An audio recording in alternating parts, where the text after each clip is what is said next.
is the difference between the two? In fact, we're a better team in South Africa for now. You can see that even our performance is too great than the others. What do you have to say to the fans that were saying Pitso must score?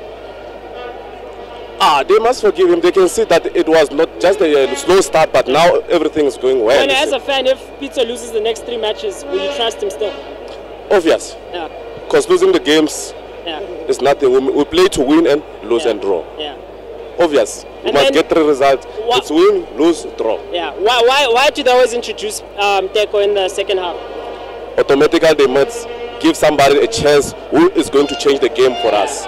So automatically, you have seen even the last game, Tito come from second half and then he changed the whole game. Even now, he did the same. So it's a super sub.